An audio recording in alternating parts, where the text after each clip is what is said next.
My son-in-law's family pushed my daughter into the icy lake as a joke. She hit her head on a rock and nearly drowned. As I screamed for help in desperation from the shore, they just laughed. "Stop the drama! She can swim!" they shouted, and then they drove away. As the ambulance crew loaded her up, I called my older brother and whispered, "They're heading home now. Do what you do best." Before we begin, if you enjoy stories like this, please subscribe to this channel, Clara's Stories, and like this video. Write in the comments what country you are watching us from. I'm very curious to know. Enjoy listening, the start of the story. The air that day at the Van Doren's lake house on Lake Tahoe smelled of pine needles and fear. To everyone else, it probably just smelled of pine and the smoke from the grill that had long since cooled. But I always caught that second, bitter undertone. I sat on a wicker chair on the porch, a little separate from the big table, and watched my daughter, my Lena. She moved around, pouring aged scotch for her husband, Preston, and his father, Garrett, and laughing at their clumsy jokes. Her laughter sounded too bright, too strained, like that of a child terrified of punishment, trying desperately to prove she was good. My heart tightened with that laughter. Even after all these years, she was still trying to win their affection, the affection of people incapable of loving anyone but themselves. Their country estate matched their status, a huge, soulless house of dark wood, with massive picture windows that stared out at Lake Tahoe like cold, vacant eyes. The lawn was flawless. Not a single dandelion was allowed to grow. Everything was too perfect, too calculated, devoid of any warmth. Even the sun seemed different here. Its rays didn't warm, they just highlighted the glassy sheen of the water and the cold gleam of the expensive cars by the gate. I only came here for Lena. Every time she would talk me into it. "Mom, please come. They want to see the whole family. It's important to them." I knew in my heart it was important to her. She wanted to believe she had a real, strong family. But looking at Garrett's self-satisfied face and Preston's perpetually mocking eyes, all I saw was a beautiful facade hiding rot. Garrett and Preston had been drinking heavily. Their forced merriment gave way to uninhibited aggression. They talked loudly, gesticulated wildly, and every movement they made radiated a feeling of absolute impunity. They were the masters of this place, the masters of their lives, and Lena was just another beautiful object in their collection. "Why is our little city girl Lena all bundled up?" Garrett thundered, fixing Lena with a heavy stare. She was wearing a thick autumn jacket and jeans. The day was cool, and a sharp wind blew off the lake. "Afraid of catching a cold, Softy?" Lena smiled nervously. "It's just windy, Mr. Garrett." "Windy?" Preston scoffed, mimicking his father. "Back in my day, girls were swimming in October, and it did them good. They were tough. This is a greenhouse generation." I felt a cold dread settling inside me. I didn't like this conversation. It was like sharpening a knife, slow, methodical, full of anticipation. "Leave her alone," I said softly, but loud enough for them to hear. My voice sounded foreign on that porch, like the squeak of an old floorboard in a new house. Preston turned to me, a malicious spark flashing in his eyes. He hated it when I interfered. He thought I was just a crazy old woman fussing over her daughter. "Eleanor Hayes, don't worry. We're just having some fun, right, honey?" He winked at my daughter. Lena nodded, forcing another smile. "Of course, Mom, everything's fine." But it wasn't fine. I saw Preston and his father exchange a look. It was their special look, predatory, conspiratorial. It was how wolves look at a sheep before they attack. "Well, let's test how tough you are," Garrett suddenly declared, rising from the table. His massive frame cast a long shadow. "Preston, help me. We'll escort our Lena down to the water for a little dip." "What are you doing?" I stood up too. My heart beat fast, like a trapped bird. "Garrett, stop it. This isn't funny." But they didn't hear me anymore. They grabbed Lena by the arms. She gasped in surprise, more from shock than fear. She still thought it was a game. "Preston, no, Daddy, let me go," she stammered, trying to pull away, but her laugh only morphed into a nervous giggle. She didn't want to spoil the mood or appear weak. They dragged her across the lawn toward the wooden pier. I hurried after them. "Stop right now, you're drunk. You don't know what you're doing." They ignored me. I was air to them, an annoying buzz. They hauled her to the very end of the pier, which jutted out over the dark, icy water. The lake looked black and bottomless. "Go on, city girl, show us what you've got," Preston snarled. "No, please don't," Lena screamed. At that moment, she finally understood. She understood it wasn't a joke. Her voice held genuine horror. I ran towards them, trying to pull Preston away, but he shoved me roughly aside. I stumbled, nearly falling, and in that instant, with one last smug laugh, they pushed her. It all happened in a blink. My daughter's body, heavy with soaked clothing, vanished beneath the surface with a dull splash. Only dark ripples and a few air bubbles remained. Silence. 1 second. 2. 3. A silence that roared louder in my ears than any scream. Then they burst into loud, booming laughter, as if they had just witnessed a brilliant comedy. "That'll wake her up," Garrett said, wiping tears of laughter from his eyes. But Lena didn't resurface. I stood frozen, staring at the black water. My own scream was trapped in my throat. Finally, she came up, just for a moment. I saw her pale, distorted face. A thin trail of blood ran down her temple, dark, almost black on her wet skin. Her eyes were empty, unfocused. She didn't scream, didn't thrash, she just stared into nothing. Then her body went limp again and began to sink slowly. That was when I finally screamed. It was an inhuman, animal cry that tore from the depths of my soul. "Help! She's drowning! She hit her head!" Preston and Garrett stood on the shore, unmoving. "Oh, come on, Eleanor Hayes," Preston waved casually. "Stop the drama. She can swim." "End this hysteria," Garrett added, turning toward his black SUV. "She'll climb out on her own. A little cool down won't hurt." They turned and walked to their SUV. I looked at them, unable to believe my eyes. They were simply leaving her there in the icy water. I screamed again, my voice cracking.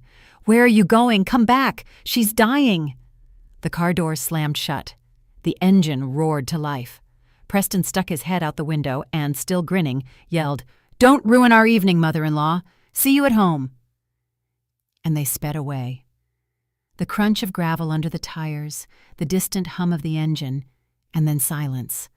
Only the lapping of the water and my desperate, helpless scream dying in the cold evening air above the black, indifferent lake. I stared at the water, and the scream froze in my throat.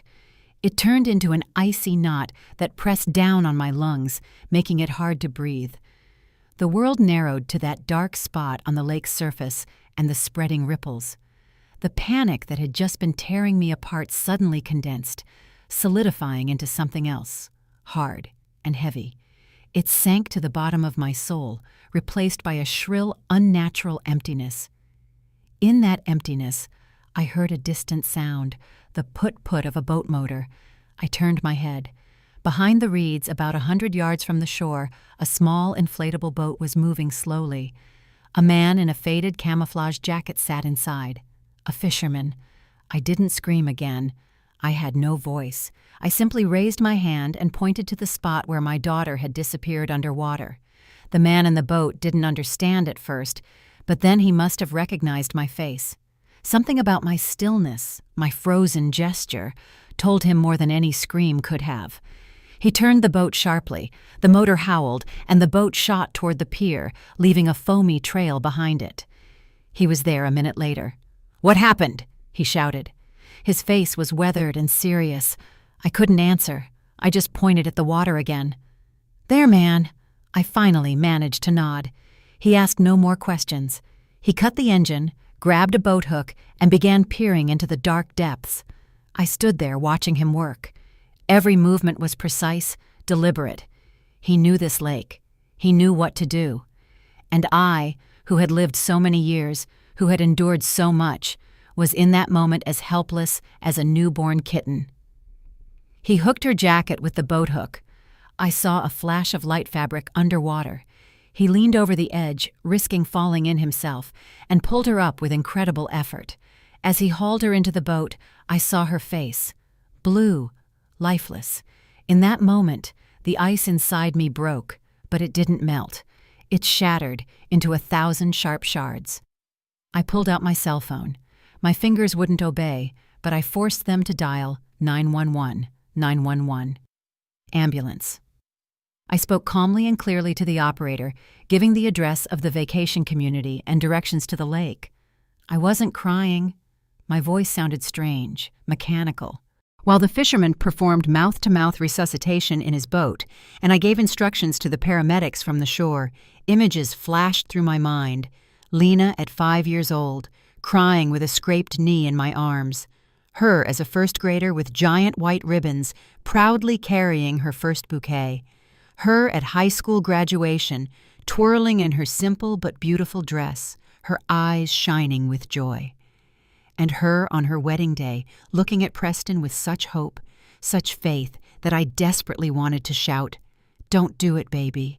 They will destroy you." But I stayed silent. I stayed silent then, and I stayed silent all these years for her fragile, hard-won happiness. I smiled at these people, shook their hands, sat at their table, and swallowed their poisonous jokes like bitter medicine. I thought that was my sacrifice, a sacrifice for her family. What a fool I was. The ambulance arrived quickly. Medics ran out with a stretcher. They surrounded Lena, connecting her to monitors and covering her with a rescue blanket. I heard snippets of sentences. Pulse is weak, severe hypothermia, head trauma. They worked together, coordinated and fast, like a single mechanism. The fisherman stood nearby, kneading his cap in his hands. He wanted to say something, but I just looked at him and nodded, and he understood. He turned silently and walked back to his boat. I watched the flurry of medics, the flashing lights of the ambulance reflecting in the still water of the lake. And in that moment, I knew the old life was over. The life where I was just a mother-in-law, just a quiet, retired librarian whom no one took seriously. That woman died right there on the pier the moment her daughter went under, laughed at by her own husband. I pulled out my phone again. My fingers no longer trembled with shock. Now they trembled with something else. A cold, pure rage, like distilled water, fueled by a decision already made. I scrolled through my address book, names, and there he was. A single name, Isaac. I hadn't called that number in over 10 years, not since he destroyed the career of a very influential man and was practically blacklisted from his own profession. We had fought hard back then. I didn't accept his methods, his obsession, his ruthlessness. And now that was exactly what I needed.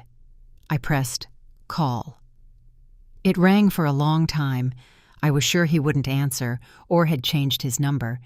But on the fourth ring, his deep, smoky voice came on. "Yeah, who is it?" He didn't recognize my number. "Isaac, it's me." My voice was quiet, almost a whisper. I didn't want the medics to hear me. This wasn't their conversation. Silence fell on the other end, a long, heavy silence. I could almost physically feel him straighten up, the gears in his brain beginning to turn. He didn't ask what happened. He never wasted time on unnecessary questions. "I'm listening, Eleanor," he finally said. I looked at the road where the Van Dorens had driven away 10 minutes earlier. They were probably already nearing the city, likely with music playing, laughing, and looking forward to a cozy evening at home. They didn't know yet that their cozy world was already cracking. "They're heading home now," I whispered into the phone. "Do what you do best." I didn't wait for a reply. I just hung up. The decision was made. All bridges were burned. The old rules no longer existed. The medics slammed the ambulance doors shut. The siren wailed, and the vehicle sped away, carrying my daughter with it. I remained standing on the shore of that black lake in the deepening twilight, and for the first time in many years, I felt no fear, but a strange, terrifying calm, the calm of a person who has just pulled the trigger. I called a cab. It came quickly. an old car that smelled of gasoline and cheap air freshener. The driver, an older, mustachioed man, looked at me anxiously in the rearview mirror. I must have looked terrible, my clothes stained with dirt, my face frozen into a gray mask. He tried to start a conversation, asking if everything was okay, but I stayed silent. All the words had been left behind on the shore. The entire drive to the city hospital, I stared out the window at the passing lights, but I didn't see them. In my head, with cold, detached clarity, a different scene was playing out, a vision of what was happening at the Van Doren's house right at that moment. I could see it. I could almost see their black SUV driving through the automated gate of their massive, fortress-like home. Garrett stepped out first, heavy, authoritarian. Preston followed behind, still smirking, full of drunken arrogance. They entered their sterile, lifeless foyer, which smelled of expensive cologne and furniture polish. Their footsteps echoed in the silence. They weren't worried. Why should they worry? Lena was strong, healthy, could swim. She had just been dunked. She was scared. No big deal. And the mother-in-law?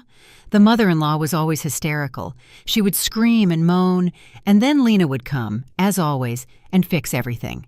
She would say, "Mom, stop. They didn't mean anything by it. They're just kidding." She had always defended them, always. I imagined Preston pouring himself another scotch, tossing ice into the glass. The ice clinked against the glass, just as the last coin in a beggar's pocket might clink. Garrett turned on the massive plasma screen TV. Some financial news program, numbers, charts, serious faces. They immersed themselves in their world, where everything was measured by money and power. What had happened an hour ago by the lake was just a minor annoyance, a bothersome interlude that was already almost forgotten. They were, after all, above consequences. Then the phone rang, not a cell phone, but the landline. They kept it for the sake of seriousness. Garrett answered sluggishly, and I heard his face change. Not from horror, no, but from annoyance. "Which hospital? ICU? What nonsense?" He listened, frowning, his lips pressed into a contemptuous line. "Yes, I'm the husband's father. Yes, got it." And he slammed the receiver down. "What the hell?" he said to Preston. "Your wife is at the hospital. Looks like your mother-in-law really did call the doctors. She must have played the drowning role a little too well." Preston grimaced as if he had a toothache. This was ruining his evening. It was an inconvenience, a problem that needed solving. And he hated solving problems. He loved creating them. The alcohol had already worn off a bit, leaving a dull headache and a sticky feeling of anger. He picked up his cell phone, found the number for my sweetheart, and called. I was sitting in the icy corridor of the emergency room when her phone vibrated in my jacket pocket. I took it out. The screen lit up with my sweetheart. What cruel irony. I stared at the words for a few seconds, then swiped the screen and held the phone to my ear. "Hello?" Preston said. In his voice there was no fear or remorse, only tired irritation. "Sweetheart, where are you? What did your mother pull now? They called my dad and scared him." I remained silent. I let him talk. "Sweetheart, are you listening to me? Stop sulking. Come home. Look, we got carried away. It happens." Then I answered. My voice was calm and quiet, like the surface of the lake after they had left. "She is alive." Silence fell on the other end. He hadn't expected to hear me. "Eleanor Hayes. Where is Lena? Put her on the phone. Come here, I need to—" "Don't come here," I said, just as quietly, and hung up. I sat on the hard hospital bench, looking at the dingy walls and inhaling the scent of bleach and unfamiliar suffering. An hour passed, then another. The doctor came out, young with tired eyes. He said the condition was serious but stable. Concussion, hypothermia, water in her lungs. But she would live. She would live. Those words brought me no relief. They brought me certainty. The certainty that I was doing everything right. They allowed me to see her for 5 minutes. She lay there, surrounded by cables, pale, tiny, in a huge hospital bed, connected to machines that breathed and lived for her. She had a bandage around her head, beneath which a dark red stain was visible. I looked at her and felt nothing but a cold, leaden heaviness. The love hadn't disappeared. It had merely receded, giving way to something older and more terrifying. An instinct, the instinct to protect one's young at any cost. When I returned to the corridor, a surprise awaited me. A young nurse called to me, "Ms. Hayes, you have a delivery." She pointed to a vase containing an arrangement. No, not an arrangement. A huge, monstrous composition of white lilies. Their heavy, sweet smell, the scent of a funeral, filled the entire corridor. A white envelope was tucked between the flowers. I knew who it was from. I walked over and took the envelope. Inside, on expensive, embossed paper, one sentence was written in calligraphic script. "My dear, let's not let your mother's theatrics spoil our fun." I read it, then read it again. Not a single muscle moved in my face. I folded the note neatly and put it in my pocket with Lena's cell phone. This note wasn't an apology, it was a declaration of war. They not only regretted nothing, but they didn't even understand what had happened. They still thought it was a game, a performance staged by me. They still saw themselves as the directors. They didn't know that I had already changed the script, and in my version of this play, entirely different roles were cast for them. I turned to the nurse. "Please throw these away," I said, nodding toward the lilies. "My daughter is allergic to them." The nurse looked at me, confused, then at the luxurious flowers, then back at me. Pity and incomprehension mixed in her gaze. She probably thought I was insane with grief. She nodded and walked away, and I was left in the corridor which, without that screaming white spot, now seemed even grayer and more faceless. I spent the night at the hospital on a hard chair outside the ICU door. I didn't sleep. I stared at the white door, behind which my daughter was fighting for her life, and I planned. But these weren't the thoughts a mother usually has in such a situation. I didn't pray, didn't cry, didn't replay the events in my mind. I plotted. I knew Isaac was already working. I knew my brother. My short phone call was not just a plea for him, but a signal he had been waiting for all those years of obscurity without knowing it. Isaac was like a hound dog that had been chained up for too long.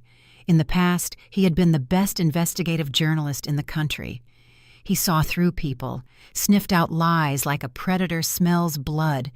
He knew how to find threads that others wouldn't even dare to pull. But his methods were too harsh, too reckless for the glossy world of major journalism. He didn't play by the rules. He cut open sores without caring who he splattered with the pus.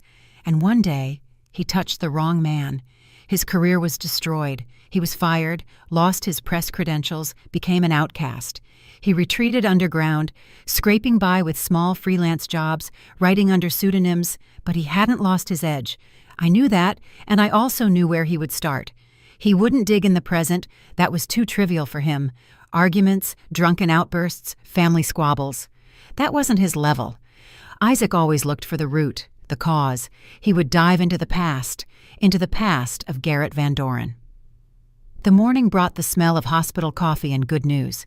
Lena was moved to a regular room. She was conscious again. The doctor said it was a miracle. I knew it wasn't a miracle. It was her will to live. My girl had always been a fighter.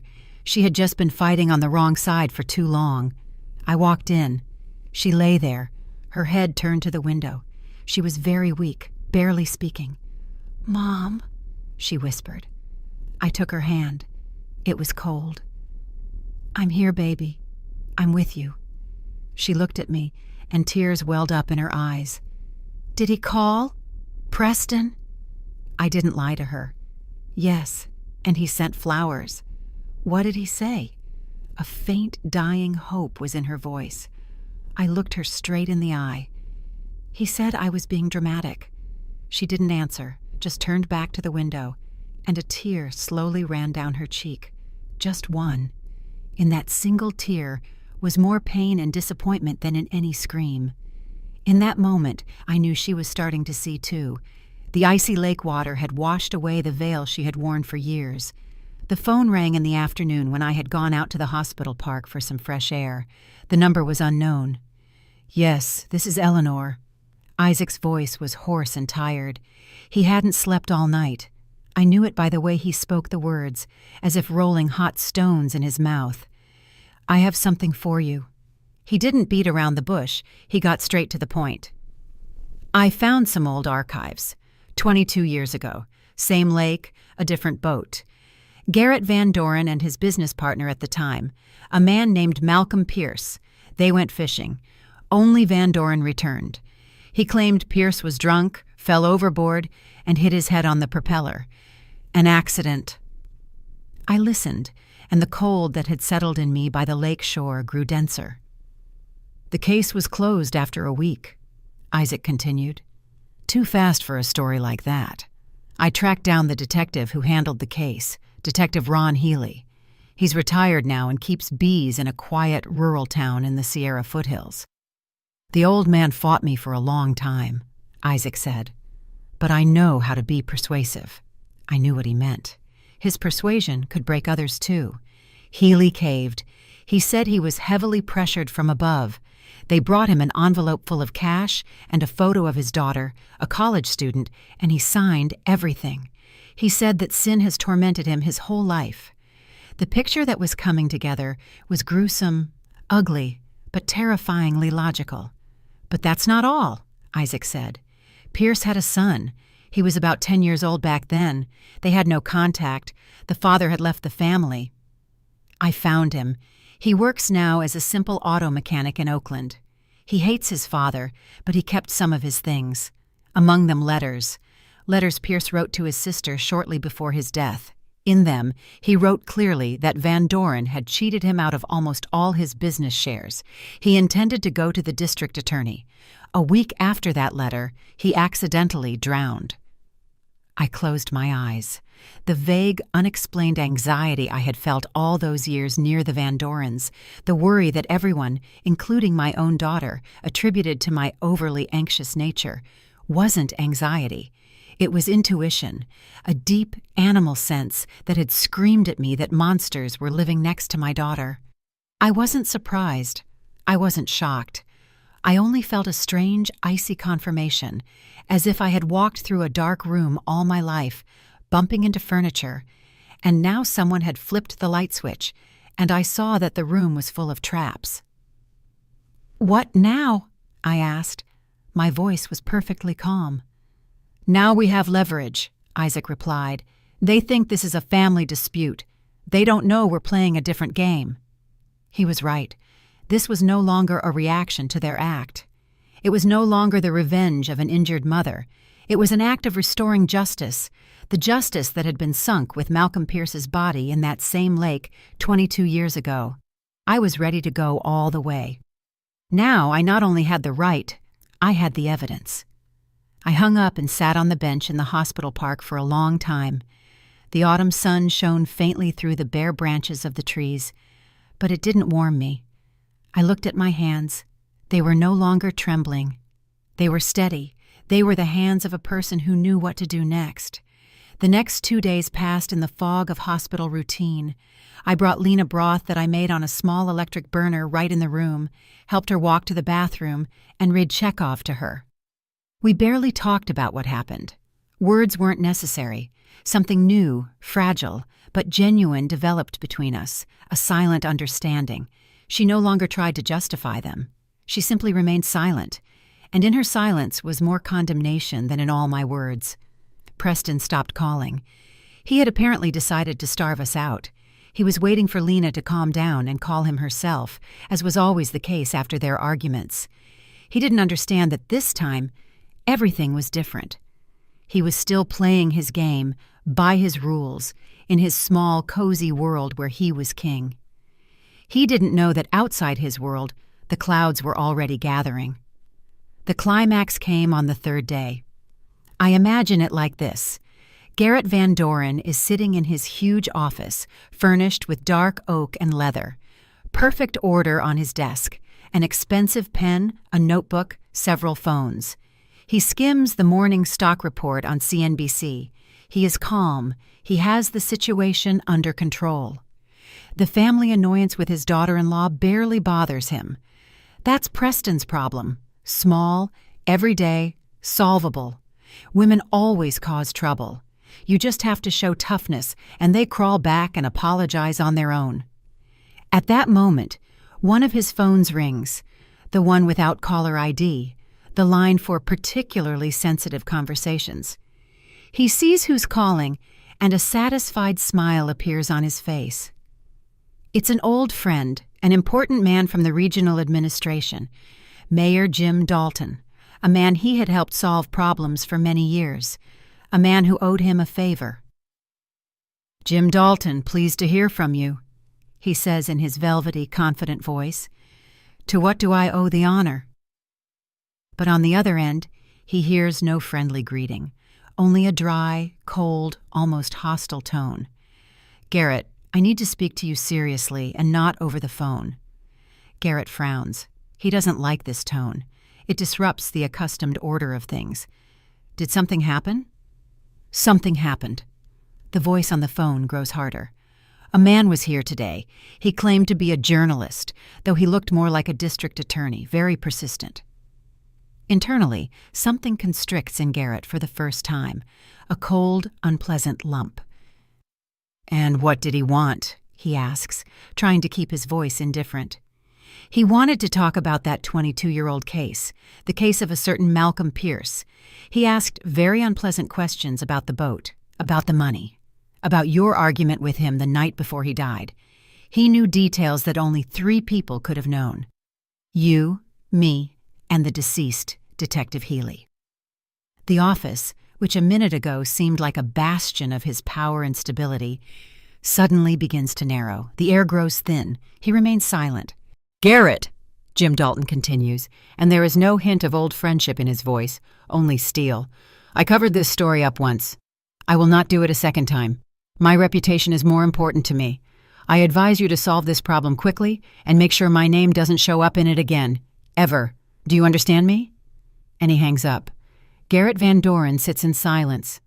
The stock report on the monitor appears to be a senseless jumble of numbers. He looks at his hands, the same hands that pushed my daughter into the icy water, and for the first time in many years, he feels them begin to sweat. He doesn't immediately understand. His brain, accustomed to direct threats, tax audits, hostile takeovers, can't reconcile the facts. Some journalist, an old case, what was the connection? He calls Preston. Preston stumbles into the office, relaxed, with a slight residual scent of alcohol. He spent the morning at the gym and then at a bar. He's still waiting for a call from Lena. "What's wrong?" he asks sluggishly. Garrett looks at his son, stares long and searchingly, and in his empty, self-satisfied eyes, he suddenly sees not his heir, but the source of all his problems. "Your mother-in-law," he says slowly, deliberately. "Did she say something? Threaten us?" Preston grins. "The mother-in-law? What's she gonna do? She'll cry, complain to her Lena. That's it." "Did she call anyone after it happened?" Preston thinks it over. "I don't think so. She stood there on the shore like a statue. She was yelling something, but I didn't listen." And then it slowly dawns on Garrett, like poison entering the bloodstream. That quiet, insignificant old woman whom they had never taken seriously. Her calm, dead voice on the phone when she took Preston's call. Her refusal to talk. That wasn't despair. That was a plan. He leaps up, going to the window. His world, so solid, so unshakable, built on money, contacts, and other people's fear, begins to wobble. He understands that this wasn't about a family dispute, and not even about a drowned daughter-in-law. It was about what happened 22 years ago on the same lake. Someone had dug up the grave he had so carefully cemented over, and he knows who did it. Not her herself, of course. She just pressed the button. She pulled the cord.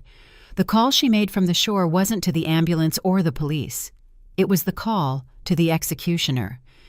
"She has a brother," he says dully, more to himself than to Preston.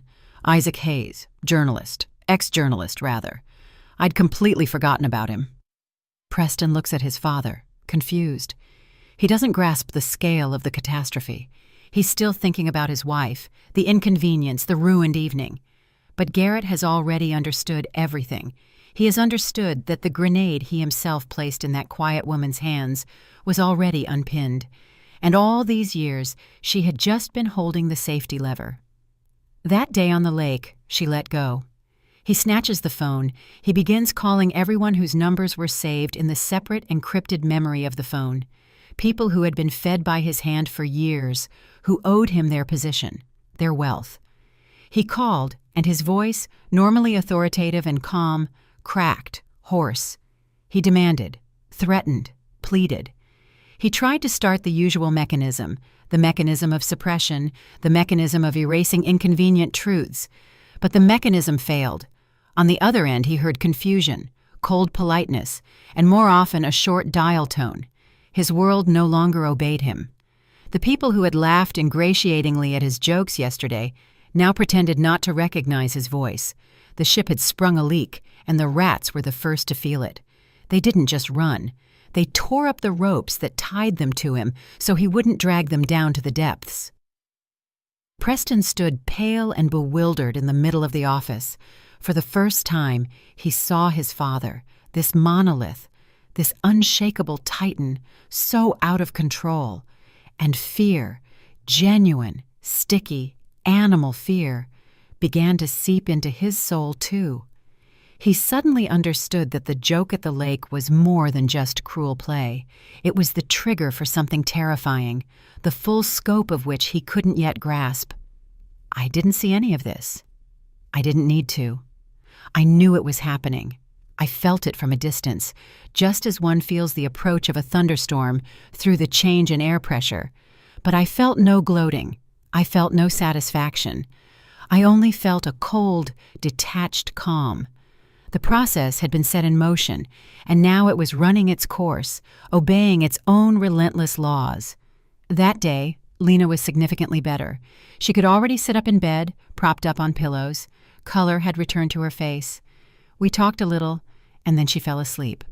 For the first time in days, it was a peaceful, deep sleep. I left the room so as not to disturb her.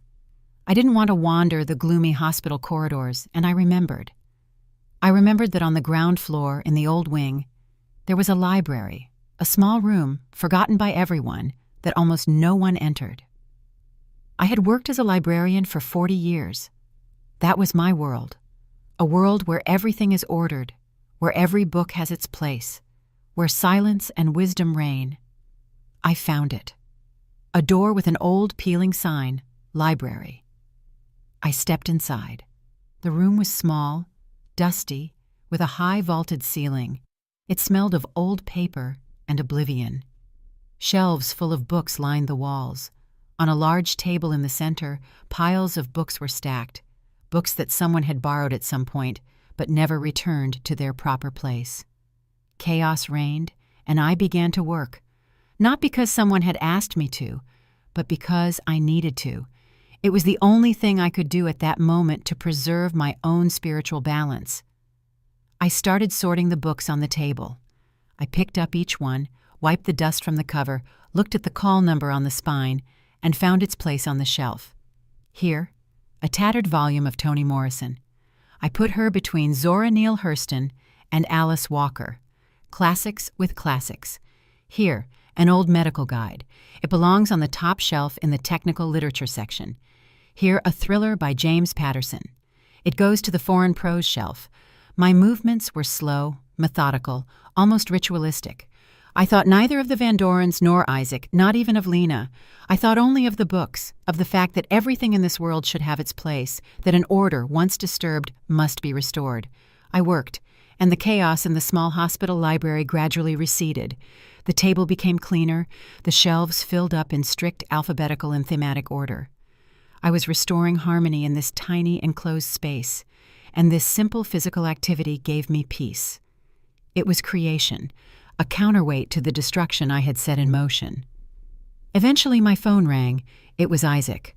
I wedged the phone between my ear and shoulder and continued shelving books. "He's running around like an animal in a cage," Isaac said without preamble. His voice was calm, but I heard the notes of predatory joy in it. "He's calling everyone, trying to exert pressure, to buy people off, to intimidate, but it's too late. The information has leaked. His old friends are shunning him like a leper. He's become toxic." "Good," I said, placing a thick volume of Baldwin in its spot. "He knows it's me, and he knows you're behind me. He's going to try to act, probably with force. He'll send his people. I just wanted you to know." "I know," I replied. "Be careful." "Don't worry about me, little sister," he laughed. "I haven't lived where I'm registered for a long time. I'm safe. But you'll need a good lawyer soon, although I'm afraid even that won't help." We said goodbye.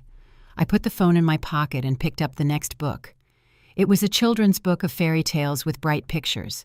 I ran my hand over the glossy cover. I wasn't afraid for Isaac. He was in his element. I felt no hatred toward the Van Dorens.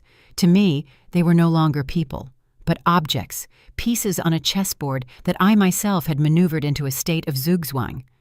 I didn't need to see their panic. I didn't need to hear their anxious voices. Their agony didn't interest me. In that moment, in this quiet, dusty library, I was absolutely calm. I was simply restoring order in the library, in my life, and in my daughter's world.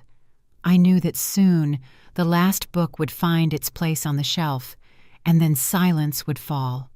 Real, full, final silence. When the last book from the table found its place on the shelf, I felt a deep weariness, not physical but spiritual, as if I had finished a very long and difficult task. I looked around the quiet, tidied room. Harmony now reigned here.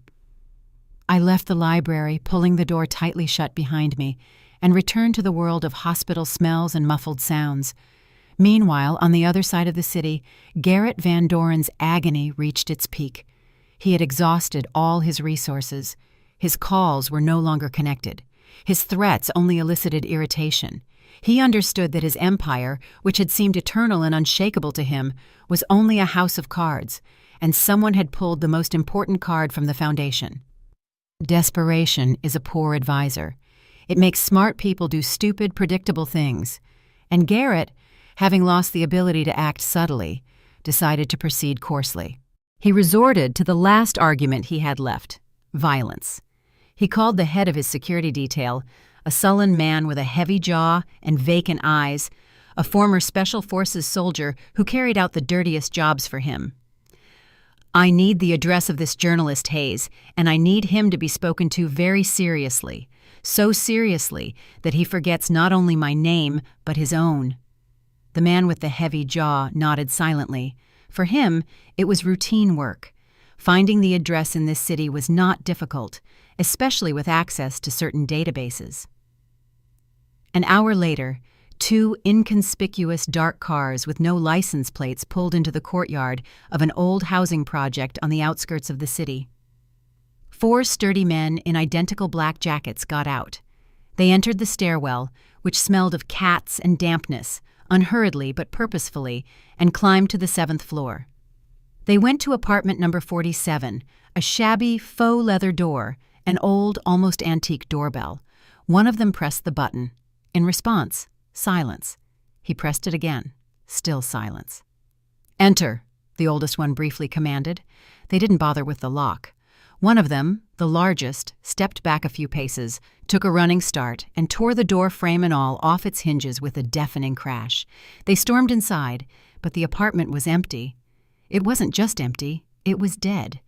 A thin layer of dust on the old, mismatched furniture, a stack of yellowed newspapers on the kitchen table, a dried-up plant in a pot on the windowsill. It was obvious that no one had lived here for a long time. They had walked into a trap, a simple one, but humiliating precisely because of its simplicity. While they stared at each other in the gloom of the deserted apartment, my brother, Isaac, only a few miles away in a faceless rented hotel room, looked at his laptop screen. A simple blog platform was open on the screen. The text was already entered. The headline glowed in bold, aggressive letters. Drowned twice in the same lake.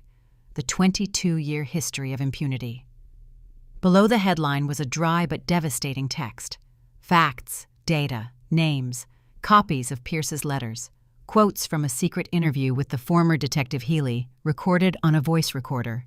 The testimony of the fisherman who rescued Lena, the photo of the bouquet of lilies with the accompanying note, and finally, the report of what had happened at the lake 3 days ago. Everything was laid out with cold, procedural precision, without emotion, without accusation, just facts. But their totality was more terrifying than any verdict. Isaac looked at the clock. He had been waiting for this moment. He knew they would come for him. He himself had given them this hint through one of his informants. He knew that brute force would be their last desperate move, and he used it. Exactly at the moment Garrett's men broke down the door to his old apartment, thereby demonstrating their methods to the entire neighborhood. Isaac moved the cursor to the Publish button. Below the article, an address list was already prepared. Email addresses of all the major news agencies in the country, the editorial offices of all the regional and national TV channels, the official addresses of the district attorney's office, the Department of Justice, the addresses of well-known bloggers and public figures. He took a deep breath, exhaled, and pressed the button. In the next second, he hit Send in his email program. That was it. The mechanism was set in motion. The genie was out of the bottle. For the first few minutes, nothing happened. But then his cell phone, which lay next to him on the table, began to vibrate. First one call, then a second.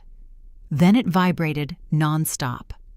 Journalists, smelling blood, pounced on the prey. The story that Garrett Van Doren had so carefully tried to bury didn't just come to light. It exploded. The attempt at physical pressure, the broken-down apartment door, all of it became not a refutation, but a confirmation. It turned an investigative report into a crime story. The story instantly went viral. Dozens of websites picked it up. It spread across social media. Within a few hours, the name Van Doren went from being a symbol of success and respectability to a synonym for crime and cruelty. Their final, desperate attempt to silence the truth only caused the truth to scream loudly, so loud that everyone could hear it. They wanted to put out a spark, but instead they caused a wildfire. And now, all that remained for them was to stand and watch the flames consume their world. Isaac turned off the phone and the laptop. He stowed them in his bag, stood up, and went to the window. Outside, a strange, indifferent city bustled. His work was done. Now other forces would take action, larger and slower, the state apparatus, public opinion. He had done what he did best. He had simply told the story, the true story. And the truth, as we know, is sometimes more terrifying than any fiction. A month passed. I stood in the middle of the living room, which was until recently unfamiliar, and now simply empty. The air smelled of cardboard, dust, and departure. Sunbeams falling through the dirty windows drew long streaks on the floor where dust particles danced. The last box was taped shut. I ran my hand over it. On it, in Lena's shaky handwriting, was written, "Books. Handle with care." My daughter sat on the windowsill, hugging her knees. She looked out at the street, at the busy, indifferent city life. In this month, she had changed a lot. Not externally. Externally, she was still the same, slender, fair, with large, serious eyes. But something had disappeared from her gaze. The desperate, ingratiating effort to please everyone was gone. The fear was gone. In its place was a quiet, slightly melancholic wisdom. She had grown up more in this month than in the last 10 years. We worked in silence, a cozy, comforting silence that exists only between very close people. We didn't need words to understand each other. Every movement was full of meaning. Here I carefully wrapped her favorite mug in newspaper, and she nodded gratefully. Here she found an old photo of the two of us in the park, and a light, gentle smile appeared on her lips. We weren't just packing things. We were clearing the debris of her former life, carefully separating what was worth keeping from what had to stay here forever. In this month, the world around us had turned upside down. The story published by Isaac had the effect of a bomb. A criminal case was initiated. First, one for the attempted murder of Lena. Then, after the testimonies of the old detective and Pierce's son, the old case from 22 years ago was also reopened. Garrett and Preston were arrested. Their faces, confused, disbelieving, were shown on all the television channels. Their business empire collapsed. Partners turned away. Accounts were frozen. Their world, built on fear and money, crumbled to dust. We didn't follow it closely. We didn't read the news, didn't watch the talk shows discussing their case. We didn't need to. Our war ended the day Isaac pressed the publish button.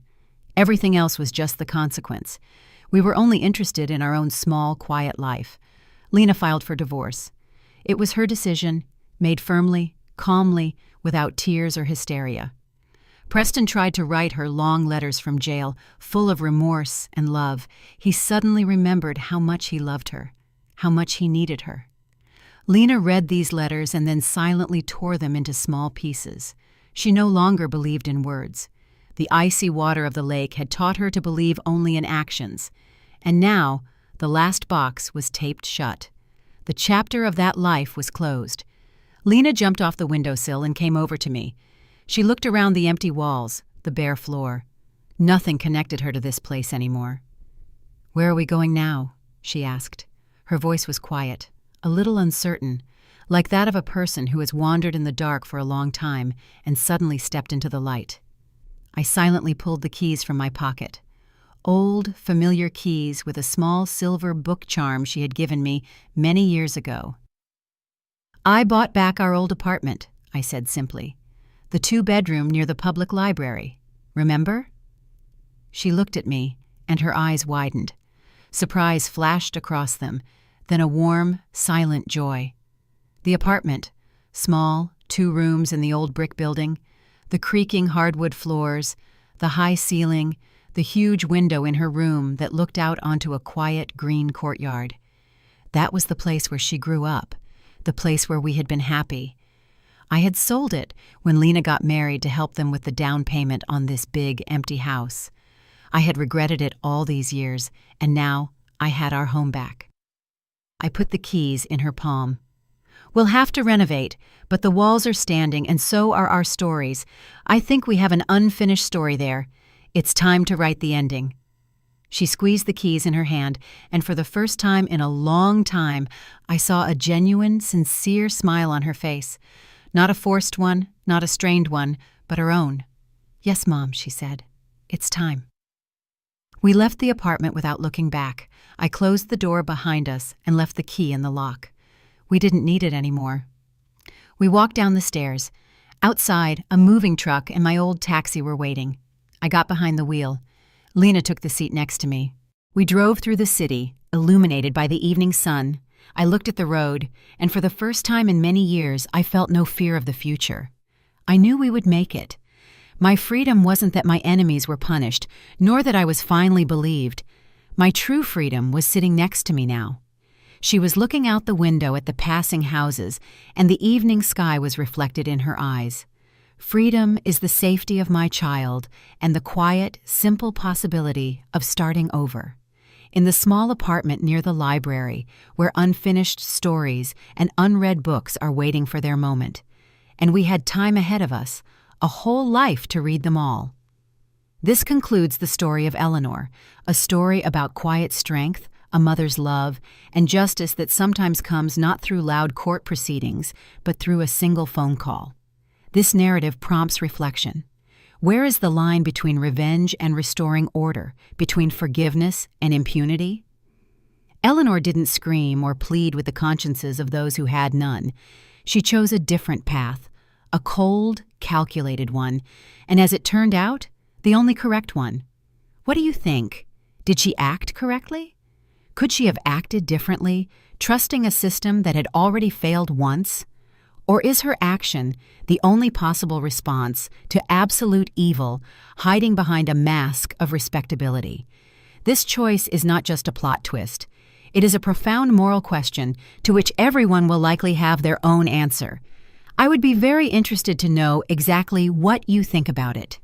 Perhaps you have more questions about the fate of one of the characters, or certain moments in the story particularly piqued your curiosity. What do you think awaits Garrett and Preston in the future? Can Lena build a new life, free from the shadows of the past? Or perhaps you'd like to share your thoughts on what Eleanor herself felt during the key moments of this drama. Write everything in the comments below. Let's discuss this story together. If this story has touched you, please support our channel.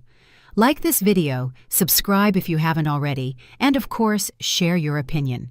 Your feedback and participation are the best reward for us, and what allows us to continue creating new, equally captivating stories for you. Since creating such stories, including research and preparation, takes a lot of time and effort, donations help us ensure the continuity and quality of our narratives. Your support, no matter the amount, directly contributes to Clara's stories continuing.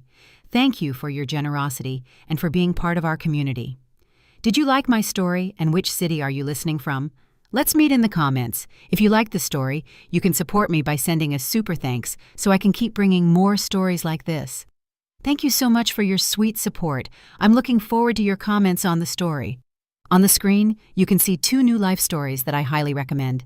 There's so much more on my channel. Don't forget to subscribe. See you in the next life story with love and respect.